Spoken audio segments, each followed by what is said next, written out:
കേരളത്തിലെ C P M കേരളത്തിലെ C P M എന്ന് തന്നെ അങ്ങനെ എടുത്തു പറയേണ്ട ആവശ്യമില്ല, കേരളത്തിൽ മാത്രമേ ഉള്ളൂ. ഈ സി പി എം യഥാർത്ഥത്തിൽ വലിയൊരു പ്രതിസന്ധി ഘട്ടത്തിലൂടെയാണ് ഇപ്പോൾ കടന്നു പോകുന്നത്. അതിന് ഏറെ പ്രതിസന്ധിയിലേക്കാക്കുന്നതാണ് ഇപ്പോ നേതൃത്വത്തെ അണികൾ തിരുത്തണം എന്ന ഒരു പുസ്തകം. സി പി എംകാരനായ സി പി എമ്മിന്റെ വളരെ സീനിയർ ആയിട്ടുള്ള അതായത് സ്വാർത്ഥ ലാഭങ്ങൾക്ക് വേണ്ടി പാർട്ടിയെ ഒറ്റുകൊടുക്കാത്ത, വ്യക്തിത്വത്തെ ഒറ്റുകൊടുക്കാത്ത ഒരു സഖാവാണ് അദ്ദേഹം. വി കുഞ്ഞികൃഷ്ണൻ എന്ന് പറയുന്ന പയ്യന്നൂരിലെ ജില്ലാ കമ്മിറ്റി അംഗം കൂടിയാണ്. അദ്ദേഹത്തിന്റെ നേതൃത്വത്തെ അണികൾ തിരുത്തണം എന്ന ആ പുസ്തകം ഇപ്പോൾ ഏറെ വിവാദമായിരിക്കുകയാണ്. സാധാരണഗതിയിൽ സി പി എമ്മിനെതിരെ സി പി എമ്മിനുള്ളിൽ നിന്ന് തന്നെ, ഇപ്പൊ പുറത്തുള്ളവർ പറഞ്ഞാൽ പിന്നെ നമ്മൾ നോക്കണ്ട, തിരിഞ്ഞു നോക്കണ്ട, പക്ഷെ പാർട്ടിക്കുള്ളിൽ നിന്ന് തന്നെ ഒരാൾ പാർട്ടിയെ വിമർശിച്ചാൽ ഈ കടന്നൽ കൂട്ടം എന്ന് പറയുന്നവർ സൈബർ സഖാക്കന്മാർ കൂട്ടം ചേർന്ന് ആക്രമിക്കുന്നതാണ് സാധാരണ കണ്ടുവരുന്നത്. പക്ഷേ ഈ ഒരു വിഷയത്തിൽ അങ്ങനെ ഒരു കാര്യം കാണാനില്ല എന്നുള്ളത് ഏറെ ശ്രദ്ധിക്കേണ്ടത്. കാരണം അണികൾ സി പി എമ്മിന്റെ ഇതെല്ലാം തിരിച്ചറിഞ്ഞു തുടങ്ങി എന്ന് വേണം നമ്മൾ മനസ്സിലാക്കാൻ. അങ്ങനെ ഒരു ബോധ്യം അണികൾക്ക് വന്നിട്ടുണ്ട് എങ്കിൽ സി പി എം എന്ന പാർട്ടിക്ക് ഭാവിയിൽ ഒരു പ്രതീക്ഷയുണ്ട്. മറ്റേത് ഇപ്പൊ ഈ സി പി എം എന്ന് പറയുന്ന ഒരു വലിയൊരു മാഫിയയുടെ പിടിയിലാണ്. മാഫിയയുടെ പിടിയിലെന്നല്ല, സി പി എം തന്നെ, സി പി എമ്മിന്റെ നേതൃത്വം, ഉന്നത തലങ്ങളിലുള്ളവർ ഒരു മാഫിയയായി മാറിക്കൊണ്ടിരിക്കുകയാണ്. ഭൂമാഫിയ, പണ ഇടപാട് മാഫിയ എന്നിവ തുടങ്ങി സി പി എമ്മിന്റെ പല പ്രവർത്തികളിലും, പണ്ടൊക്കെ നമുക്കറിയാം ബക്കറ്റ് പിരിവിനെ എല്ലാവരും സ്ഥിരമായി ട്രോളുമായിരുന്നു. എന്ത് കാര്യമുണ്ടെങ്കിലും ചത്താലും പെറ്റാലും ബക്കറ്റും കൊണ്ടിറങ്ങും എന്നുള്ളൊരു കോൺസെപ്റ്റ് ഉണ്ടായിരുന്നു. അപ്പൊ അതില് ഒരു പിടി വാരിയാലും ആരും അറിയില്ല എന്ന് പറഞ്ഞിട്ട് അപ്പൊ അത് രസീതുകൾ അച്ചടിച്ച് ഫണ്ട് പിരിക്കുന്നു.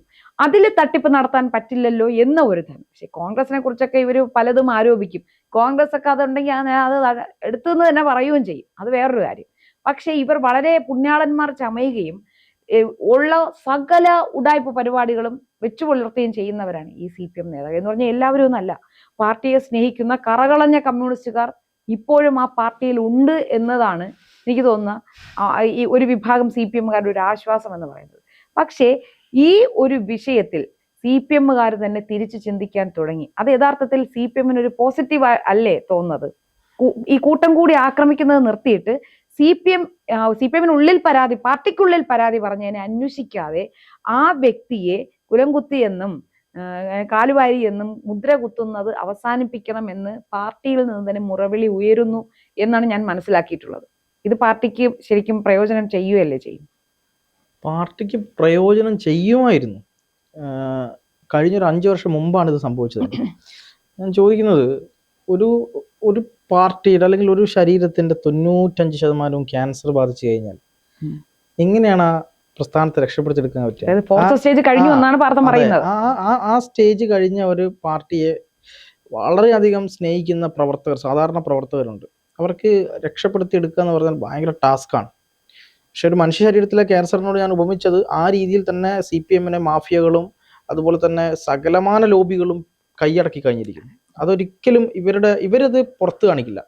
ഇവരുടെ പ്രത്യേകത എന്ന് പറഞ്ഞാൽ ഒരേ സമയം മാഫിയകളോടും ആളുകളോടും എല്ലാ ആൾക്കാരോടും പണം വാങ്ങിയിട്ട് ചിരിച്ച് കളിച്ച് എല്ലാ ബന്ധങ്ങളും വെച്ചുകൊണ്ട് അവർ പറയും, ഞങ്ങളിതാ പുറത്തിറങ്ങിയിട്ട് നിങ്ങളെ തെറി വിളിക്കാൻ പോവാണ്, ഒന്നും വിചാരിക്കേണ്ട, നിങ്ങൾക്ക് വേണമെങ്കിൽ ഞങ്ങളെ തിരിച്ച് തെറി വിളിച്ചോളൂ എന്ന് പറയും. എന്നിട്ട് ഇവർ പുറത്തിറങ്ങിയിട്ട് കോർപ്പറേറ്റുകൾക്കെതിരെ അല്ലെങ്കിൽ മുതലാളിമാർക്കെതിരെ, ആഗോളവൽക്കരണത്തിനെതിരെ, ട്രംപിനെതിരെ ഒക്കെ അങ്ങ് ശക്തമായിട്ട് അങ്ങ് പറയും. ആ ട്രംപിനെ പറയുന്ന കൂട്ടത്തിൽ ഇവിടെയുള്ള സകലമാന മുതലാളിമാരെയും പറയും.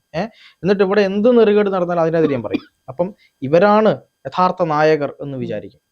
പക്ഷെ ഇത് പറയുന്ന അപ്പുറത്തുള്ളവർ ചിരിക്കും. എന്നിട്ട് ഇവരെ രാത്രി ഒരുമിച്ച് കൂടും ഈ ആളുകളെല്ലാം തന്നെ. ഇതൊക്കെ ഈ എന്താ പറയുക, അന്തഃപുര രഹസ്യങ്ങൾ, അപ്രിയ സത്യങ്ങൾ പറയരുത് എന്നാണ്. ഒരു മാധ്യമപ്രവർത്തകനെ സംബന്ധിച്ചിടത്തോളം അപ്രിയ സത്യങ്ങളൊക്കെ പറഞ്ഞു കഴിഞ്ഞാൽ, ഇവിടെ പല മാധ്യമപ്രവർത്തകർക്കും ഇതൊക്കെ അറിയാം. പിന്നെ പറയുമ്പോൾ നമ്മുടെ ഒരു വൈകാരികത കൊണ്ട് ഇതൊക്കെ പറയുന്നതാണ്. നാളെ അത് പറയുന്നത് മൂലം നമുക്കെന്ത് സംഭവിക്കും നമുക്കറിയില്ല. നമ്മളുടെ പല സംഭവങ്ങളിൽ നിന്നും പല സ്പേസുകളിൽ നിന്നും നമ്മൾ മാറ്റപ്പെടും എന്നുള്ളത് മാത്രമേ ഉള്ളൂ. ഞാനിപ്പം വേറൊരു കാര്യം കൂടി പറയാം. അതായത് ഇപ്പം സി പി എമ്മിനെ സംബന്ധിച്ചിടത്തോളം നടന്നിട്ടുള്ളത്, ഇവിടെ ഒരു രക്തസാക്ഷിയുടെ പേരിൽ അവർ പിരിച്ചിട്ടുള്ള ഫണ്ട് അത് സി പി എമ്മിന്റെ പ്രവർത്തകരിൽ നിന്ന് മാത്രമല്ല, പൊതുജനങ്ങളിൽ നിന്ന് അടക്കം അവർ പിരിച്ചിട്ടുണ്ട്. ആ ഫണ്ട് വെട്ടിക്കുക എന്ന് പറഞ്ഞാൽ ഇതിനും മാത്രം, ഇതിൽ പരം ഒരു കാരണം ആ പാർട്ടി നിലനിൽക്കുന്നത് തന്നെ രക്തസാക്ഷികളുടെ രക്തത്തിലാണ്. കുറെ ആൾക്കാരുടെ രക്തത്തിൽ കെട്ടിപ്പടുത്തിയ ഒരു പാർട്ടിയാണ് ഈ കമ്മ്യൂണിസ്റ്റ് പാർട്ടി എന്ന് പറയുന്നത്. തീർച്ചയായിട്ടും. അപ്പൊ ആ ഫണ്ട് പുട്ടടിക്കുക എന്ന് പറഞ്ഞാൽ അതിൽ പരം അധപ്പതനം ഇനി ഉണ്ടാകാനില്ല എന്ന് തന്നെ പറയാം. അത് ഏറ്റവും കൂടുതൽ ഭയക്കുന്നതും CPM തന്നെയാണ്. അതുകൊണ്ട് തന്നെയാണ് CPM എന്ത് ചെയ്തിട്ടുള്ളത്, ഈ പറയുന്ന ഒരു രക്തസാക്ഷിയുടെ ഫണ്ട് എടുത്ത് പുട്ടടിച്ചു എന്ന് പറഞ്ഞാൽ അതിൽ ഒരു നടപടി CPM എടുത്തു കഴിഞ്ഞാൽ CPM വളരെ ശക്തമായ പ്രശ്നങ്ങളുണ്ടാവും. അതുകൊണ്ടാണ് CPM അത് മൂടി വെച്ചത്, മിണ്ടാതിരുന്നത്. അല്ല, മൂടി വെക്കുക, അത് പാർട്ടിക്കുള്ളിൽ തീർത്തിരുന്നു എങ്കിൽ ഇത് പുറത്തറിയോ? കാരണം ഈ വി കുഞ്ഞികൃഷ്ണൻ എന്ന് പറയുന്നത് കറകളഞ്ഞ സഖാവാണ്. അത് പാർട്ടിക്കുള്ളിൽ ഇവർ പരിഹാരം കണ്ട് അത് ആരാണോ അത് കട്ടെടുത്തത് എന്നുള്ളതിന് ശാസന പാർട്ടിക്കുള്ളിൽ നിൽക്കുമായിരുന്നു. അത് ചെയ്യാത്തത് കൊണ്ടല്ലേ ഇതിപ്പോ പുറത്തേക്ക് വന്നത്. അല്ല, ഇതിപ്പോ പാർട്ടിക്കുള്ളിൽ തീർക്കുക എന്ന് പറയുന്നത്, പാർട്ടിക്കുള്ളിലെ സാധാരണ സഖാക്കൾക്ക് എന്താണ് ആവശ്യം ഉണ്ടാവുക? ഇവർക്കെതിരെ നടപടി എടുക്കണം, അല്ലെങ്കിൽ ഇത് കൃത്യമായി അന്വേഷിച്ചില്ല, റിപ്പോർട്ട് വിടണം, റിപ്പോർട്ട് പാർട്ടിക്ക് മുമ്പ് വെക്കണം, ഇതായിരിക്കല്ലോ ഉണ്ടാവുക. പക്ഷെ ഇതിലൊരു അന്വേഷണ കമ്മീഷനെ പ്രഖ്യാപിച്ചു CPM. അതായത് ടി.ഐ. മധുസൂദൻ MLA-ക്കെതിരെ ഉൾപ്പെടെയുള്ള ആളുകൾക്കെതിരെ ഒരു ഒരു കമ്മീഷനെ CPM പാർട്ടിയുടെ ലേബലിൽ തന്നെ നിയമിച്ചു. ആ അന്വേഷണ സംഘം എന്താ ചെയ്തെന്നറിയോ?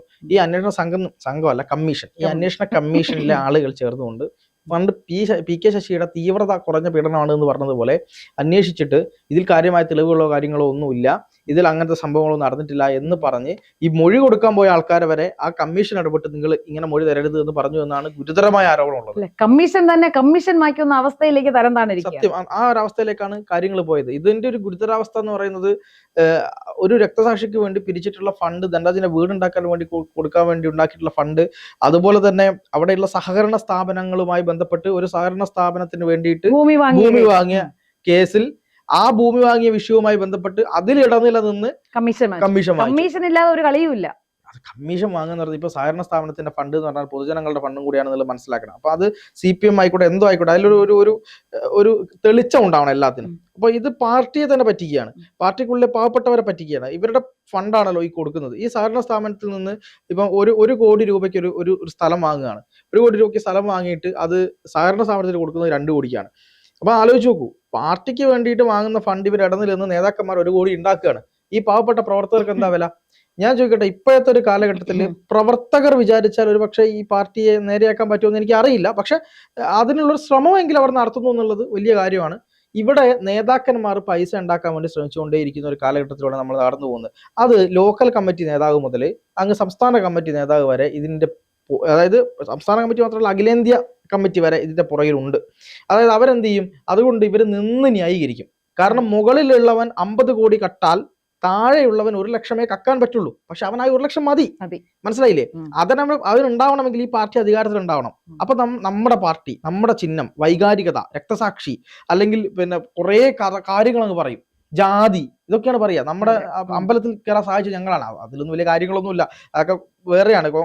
കോൺഗ്രസിന്റെ നേതൃത്വത്തിൽ നടന്നിട്ടുള്ള സത്യാഗ്രഹങ്ങളും AKGയുടെ കൃഷ്ണപിള്ളയുടെയും പേരൊക്കെ പറഞ്ഞ് അവർ പറയുന്ന കാര്യങ്ങൾ പോലും ഫോൾട്ടാണെന്നുള്ളത് നമുക്ക് കൃത്യമായിട്ട് അറിയാം. എങ്കിലും ഇതൊക്കെയാണ് അവർ പറയുക. അങ്ങനെ പറഞ്ഞിട്ട് ആളുകൾക്ക് മുമ്പിലേക്ക് ഇവരൊരു വലിയ പ്രതിരോധത്തിന്റെ കോട്ട തീർക്കും. പക്ഷെ ഈ കുഞ്ഞികൃഷ്ണൻ എന്ന് പറയുന്ന CPM-ന്റെ കണ്ണൂർ ജില്ലാ കമ്മിറ്റി മെമ്പർ, അദ്ദേഹം വെറും ഒരാളല്ല, കണ്ണൂർ ജില്ലാ കമ്മിറ്റി മെമ്പറാണ്. സാധാരണ നടക്കുന്ന ഒരു പ്രവർത്തകനോ ഒരു ലോക്കൽ കമ്മിറ്റിയുടെ സഖാവോ ഒരു ബ്രാഞ്ച് കമ്മിറ്റിയിലെ ആളോ ഒന്നും അല്ല, ജില്ലാ കമ്മിറ്റി മെമ്പറാണ്. ആ ജില്ലാ കമ്മിറ്റി മെമ്പർ, അതും കണ്ണൂർ ജില്ലാ കമ്മിറ്റിയിൽ എത്തണമെങ്കിൽ അയാൾ എത്രത്തോളം നല്ലൊരു സഖാവായിരിക്കണം നമ്മൾ ആലോചിക്കണം. അങ്ങനെയുള്ള ആൾ ഇത് തുറന്ന് എഴുതുകയാണ്, തുറന്ന് പറയുകയാണ്. അയാളുടെ വിഷമമാണ് പറയുന്നത്. ഈ രീതിയിൽ പണം ഉണ്ടാക്കി ഇവരിങ്ങനെ വളരുന്നതിനെ ഈ പറയുന്ന ഗോവിന്ദൻ മാഷും പിണറായിയും രാകേഷ് ആയാലും MV ജയരാജനായാലും എല്ലാവർക്കും അറിയാം. എന്നിട്ട് അവർ മിണ്ടാതിരിക്കുകയാണ്, മൂടി വെക്കുകയാണ്. സങ്കടമാണ് അയാൾ പറയുന്നത്. ഈ വിഷയം പുറത്തു വന്നപ്പോ ഈ KK രാകേഷ് ഇന്നലെ വാർത്താക്കുറിപ്പ് ഇറക്കിയായിരുന്നു. അത് എന്തായിരുന്നു എന്ന് കേൾക്കണ്ടേ? അതായത് ഈ തെളിവുകൾ ഇദ്ദേഹത്തിന് ഹാജരാക്കാൻ, അതായത് പാർട്ടി സഖാക്കന്മാർ കമ്മീഷൻ വാങ്ങി, പാർട്ടിക്ക് വേണ്ടി നടത്തിയ പിരിവിൽ അതിന് കമ്മീഷൻ വാങ്ങി എന്നുള്ളത് തെളിവ് കൊടുക്കാൻ ഇദ്ദേഹത്തിന് കഴിഞ്ഞില്ല എന്നാണ് കമ്മീഷൻ പറഞ്ഞത്. ഒരു സ്ഥലം വാങ്ങിക്കുന്ന കാര്യത്തിൽ കമ്മീഷൻ വാങ്ങിച്ചതിന് ഇദ്ദേഹം എന്ത് തെളിവാണ് ഇവർക്ക് കൊടുക്കേണ്ടത്? ഇത്ര വിലയ്ക്കാണ് അവിടുന്ന് വാങ്ങിയത്, എന്നിട്ട് സഹകരണ സ്ഥാപനത്തിന് ഇത്ര രൂപയ്ക്കാണ് കൊടുത്തത് എന്ന കൃത്യമായ കണക്ക് അവിടെ ബോധ്യപ്പെടുത്തി. പിന്നെ ഈ കമ്മീഷൻ വാങ്ങിയതിന് എന്ത് തെളിവായിരുന്നു ഇദ്ദേഹം? അതിൽ വലിയ തെളിവൊന്നും വേണ്ടല്ലോ. പക്ഷെ ഇതിപ്പം വിജിലൻസോ SIT-യോ അല്ലെങ്കിൽ പോലീസൊക്കെ ആണെങ്കിൽ ഇവരെ അറസ്റ്റ് ചെയ്ത് ചോദ്യം ചെയ്ത് തെളിവെടുക്കാൻ പറ്റും. ഇദ്ദേഹത്തിന് ഇതൊന്നും പറ്റില്ലല്ലോ. ഇത് പാവപ്പെട്ട മനുഷ്യന്മാരെ പറ്റിക്കേണ്ട പരിപാടി മാത്രമാണ്. എന്നിട്ട് അവിടുത്തെ പാർട്ടിക്കാരെ കൊണ്ട് ഫ്ലെക്സ് വെപ്പിച്ചു ഇയാൾക്കെതിരെ. ഇയാൾ എന്താണ് കുലംകുത്തിയാണ്, ഫ്ലെക്സിനെതിരെയാണ് സഖാക്കന്മാർ വായ തുറക്കുന്നില്ല. അല്ലെങ്കിൽ കുലംകുത്തിയാണ്, നന്ദി കെട്ടവനാണ് എന്ന് ഒരു 5 കമന്റെങ്കിലും അത്തരം പോസ്റ്റുകൾക്ക് താഴെ വരണ്ടേ? പക്ഷെ ഇതെല്ലാവരും, എനിക്ക് തോന്നുന്നു അതെല്ലാം നേരത്തെ എനിക്ക് ഇങ്ങനെ വിഷമം വരുന്ന ഒരു കാര്യം, ഈ CPM-നെതിരായി, അതായത് CPM-നെതിരെ പറയുമ്പോൾ CPM-നോട് പ്രത്യേകിച്ച് ശത്രുതയൊന്നും ഉണ്ടായിട്ടല്ല, CPM-ന്റെ നെറികേടുകൾക്കെതിരെ നമ്മൾ എന്തെങ്കിലും ഫേസ്ബുക്കിലോ സമൂഹ മാധ്യമങ്ങളിൽ പങ്കുവെക്കുമ്പോൾ അതിന്റെ താഴെ ഈ പാവം സഖാക്കന്മാർ, അതായത് അവരുടെ ഉള്ളിൽ ആ രാഷ്ട്രീയം അങ്ങ് കറകളഞ്ഞ രാഷ്ട്രീയക്കാരാ, സുഹൃത്തുക്കൾ ഉൾപ്പെടെ വന്ന് വിമർശിക്കുമെന്ന്. പക്ഷെ ഇത്തവണ ഈ ഒരു പോസ്റ്ററിന് ആരും വന്ന് മോശം പറയുന്നില്ല. കാരണം അവർക്ക് ബോധ്യമുണ്ട്, പലരും ഈ പാർട്ടിയിൽ നിൽക്കുന്നവർക്ക് പലർക്കും ഈ പാർട്ടിയിൽ എന്താണ് നടക്കുന്നത് എന്നുള്ള പൂർണ്ണമായ ബോധ്യമുണ്ട്. മറ്റൊരു കാര്യം, ഈ തെരഞ്ഞെടുപ്പ് ഫണ്ടിൽ പല രസീതുകളും തിരിച്ചു വന്നിട്ടില്ലായിരുന്നു. 20 കോടി രൂപ ഇവർ മൃതമൂലധനമായി മാറി എന്നാണ് ഈ കമ്മീഷൻ റിപ്പോർട്ട് കൊടുത്തിരിക്കുന്നത്. ഈ പുതിയ വാക്കുകളൊക്കെ ഇവർ എവിടെ നിന്ന് കൊണ്ടുവരുന്നു? നേതാക്കന്മാർ കട്ട പൈസയ്ക്ക് പേര് മൃതമൂലധനം എന്നാണ്. എന്നിട്ട് ഇപ്പോ KK രാഗേഷ് തന്നെ ഇദ്ദേഹം പച്ചക്കള്ളം പറഞ്ഞു എന്ന രീതിയിലാണ് വാർത്താക്കുറിപ്പ് ഇറക്കിയിരിക്കുന്നത്. മറ്റൊരു കാര്യം, എനിക്ക് വളരെയധികം വിഷമം തോന്നിയ ഒരു കാര്യം, ഇന്നലെ ന്യൂസ് അവറിൽ ഇതായിരുന്നു ചർച്ച. അപ്പോ മുതിർന്ന CPM നേതാവായ NB ബാലകൃഷ്ണൻ പറയുകയാണ്, ഇദ്ദേഹത്തെ പോലെയുള്ള പാർട്ടിക്കാരെയൊന്നും ഇപ്പോ CPM-ന് വേണ്ട എന്ന് പറയുമ്പോൾ അദ്ദേഹത്തിന്റെ മുണ്ടുകൊണ്ട് കണ്ണ് തുടയ്ക്കുന്നുണ്ട്. പഴയ CPM. അപ്പൊ ഇദ്ദേഹം കണ്ണ് തുടക്കുകയാണ്. അദ്ദേഹത്തിന് അത് ഉൾക്കൊള്ളാൻ കഴിയും. അപ്പൊ നമുക്ക് അത്രയും സ്നേഹിക്കുന്ന ഒരിടത്താണ് ആ ഒരു നിങ്ങളെ അവർക്ക് വേണ്ട എന്ന് പറയുമ്പോൾ ആ ഒരു കണ്ണുനീര് വരുന്നത്. അത് കണ്ടപ്പോ ഇനി ശരിക്കും പറഞ്ഞാൽ ഇതുപോലെ എത്ര സഖാക്കന്മാരെയാണ് ഇവർ കണ്ണുനീരോടെ ഇവിടെ തീർത്ത് കളഞ്ഞിട്ടുള്ളത്, ഇല്ലേ? ഇപ്പൊ പലരും പറഞ്ഞു ഇദ്ദേഹത്തിന്റെ വീട്ടിൽ മാഷാ അല്ലാ സ്റ്റിക്കർ ഒട്ടിച്ച ഇന്നോവ വരും, 51 വെട്ടുമായിരിക്കുന്നു. പക്ഷെ തെരഞ്ഞെടുപ്പ് അടുത്തിരിക്കുന്നതുകൊണ്ട് ഇനിയൊരു ആ മണ്ടത്തരത്തിന് CPM മുതിരുകയില്ല എന്ന് തന്നെ വേണം കരുതാൻ. പക്ഷെ എന്നാലും അദ്ദേഹത്തിന് ഇനി എന്ത് സംഭവിക്കുമെന്നുള്ള കാര്യത്തിൽ സഖാക്കന്മാരുൾപ്പെടെ ആശങ്കയിലാണെന്ന് തന്നെ പറയാം. അല്ല, ഇത് സത്യത്തിൽ ഇതിൽ ഇത്തരം കാര്യങ്ങൾ പറയുമ്പോൾ നമുക്ക് വൈകാരികമായിട്ടുള്ള കാര്യമുണ്ട്. കാര്യം ഒരു വലിയ പ്രസ്ഥാനത്തെ ഇങ്ങനെ കൊണ്ടുപോയി നശിപ്പിച്ച് നാറാണക്കല്ലെടുത്ത് ഇരിക്കുകയാണ്. എന്നിട്ട് അത് പറയുമ്പം ഇവർ പറയും ആഗോളവൽക്കരണം, ഉദാരവൽക്കരണം, ഞങ്ങളാണ് ഇതിനെതിരെ പറയുന്നത്, ഞങ്ങളാണ് മതേതരത്വം എന്നൊക്കെ പറഞ്ഞ് ഈ പാവപ്പെട്ട അണികളുടെ കണ്ണിൽ അങ്ങ് പൊടിയിട്ടു. ഇവിടെ എത്രയധികം നേതാക്കന്മാരുമായിട്ട്, എത്രയധികം മുതലാളിമാരുമായിട്ടാണ് ഇവർക്ക് ബന്ധം. ഈ പറയുന്ന മധുസൂദനന്റെ പേരിൽ വന്ന മറ്റൊരു കാര്യമുണ്ട്. നേരത്തെ ചേച്ചി പറഞ്ഞു 20 രസീതുകളിൽ നിന്ന് 23.5 ലക്ഷം പിരിച്ചു എന്ന് പറയുന്നു. ഈ പാർട്ടിക്ക് വേണ്ടി പൈസ കൊടുക്കുന്നത് ആരാ? സാധാരണക്കാർ. 20 റെസീറ്റ് 23 ലക്ഷം രൂപ ഇയാൾ പിരിക്കണമെങ്കിൽ ഏറ്റവും ചുരുങ്ങിയത് 1 ലക്ഷത്തിൽ കൂടുതൽ പണം ഒരു റെസീറ്റിൽ എഴുതി കൊടുത്തിട്ടുണ്ട്. അത് സാധാരണക്കാരന് എഴുതി കൊടുക്കാൻ പറ്റില്ലല്ലോ. ഇവര് ഈ വെറുതെ ഒരു മുതലാളി ഇവർക്ക് ഇത് കൊടുക്കില്ലല്ലോ. എന്നിട്ട് പറയും എന്ത്, ഞങ്ങൾ സാധാരണക്കാരുടെ പാർട്ടി മുതലാളിത്തത്തിനെതിരാണ് എന്നൊക്കെ പറഞ്ഞ് വലിയ ഷോ ഇറക്കും. ഇത് ഇപ്പം നമ്മൾ ഇവിടെ ഇരുന്ന് പറയുമ്പോൾ ഇതിന്റെ അടിയിൽ വന്നിട്ട് അത്രയും അടിമകളായിട്ടുള്ള സഖാക്കൾ വന്നിട്ട് ഞങ്ങളുടെ പാർട്ടിയെ കുറ്റപ്പെടുത്തരുത്, ഞങ്ങൾ അതാണ്, ഞങ്ങളുടെ ഇങ്ങനെയാണ് എന്നൊക്കെ പറയും. ഇവർക്ക് കൊണ്ട് BGM ഒക്കെ കയറ്റിയിട്ടുള്ള 2 മ്യൂസിക് ഒക്കെ ഇട്ടുള്ള പാർട്ടിയുടെ പാട്ടൊക്കെ ഇട്ട് കൊടുത്താൽ ഇവർക്ക് അത് തൃപ്തിപ്പെടുവരും. അവരോട് പറയാൻ ഉള്ള ഒരു വാക്കാണ് ഇപ്പോൾ ഇദ്ദേഹത്തിന്റെ പുസ്തകത്തിന്റെ പേര് തന്നെ, നേതൃത്വത്തെ അണികൾ തിരുത്തണം, ഇല്ലെങ്കിൽ ഈ പാർട്ടി തന്നെ ഇവിടെ ഇല്ലാതാവുമെന്ന് മാത്രമല്ലേ പറയാൻ കഴിയൂ. തീർച്ചയായിട്ടും ഇവരുടെ ഈ അണികളുടെ വൈകാരികതയെ മുതലെടുത്ത് ജീവിക്കുന്ന ഒരു പ്രസ്ഥാനമായി പാർട്ടി മാറിയിരിക്കുന്നു. എന്ത് തെറ്റ് ചെയ്താലും അണികൾ കൂടെ ഉണ്ടാകും. അണികൾ മാറ്റമില്ല. അതായത് പരാജയമൊക്കെ സംഭവിക്കും, ഏത് തെരഞ്ഞെടുപ്പിലൊക്കെ പരാജയം സംഭവിക്കും, പക്ഷെ വോട്ടിന്റെ കോർ ഉണ്ടല്ലോ അത് അവിടെ നിൽക്കുമെന്നുള്ളവരുടെ ഒരു സാധനമുണ്ട്. അണികൾ ഞങ്ങൾക്കെതിരെ വോട്ട് ചെയ്യില്ല എന്ന നിലപാടിന് പുറത്താണ് ഇവർ ഇത്രയും കാര്യങ്ങൾ ചെയ്തത്. പക്ഷെ ഇത് ബംഗാളിനെ പോലെ, ത്രിപുരയെ പോലെ അവസാനം ഇവിടെ എത്തിക്കും എന്നുള്ളതാണ്. ഇവരൊക്കെ വിദേശത്തേക്ക് പറക്കുകയും ചെയ്യും. ഒരു ഓവർ കോൺഫിഡൻസ് ഉണ്ട്. ഇപ്പൊ കണ്ണൂരിലൊക്കെ ഒരു കുറ്റിച്ചൂലിനെ അരിവാൾ ചുറ്റിക നക്ഷത്രം ചിഹ്നത്തിൽ മത്സരിപ്പിച്ചാൽ പോലും ആൾക്കാർ ആരാ മത്സരിക്കുന്നതെന്ന് നോക്കില്ല. അവിടെ ഉള്ളവർ അരിവാൾ ചുറ്റിക നക്ഷത്രത്തിന് തന്നെ കുത്തും എന്നുള്ള ആ ഒരു ഓവർ കോൺഫിഡൻസ് ഉണ്ടല്ലോ, അതിവരെ കൊണ്ട് ചെന്നെത്തിക്കുന്നത് ഒരു മഹാവിപത്തിലേക്കാണ് എന്നുള്ള കാര്യം ഓർക്കുന്നത് നന്നായിരിക്കും. തീർച്ചയായിട്ടും.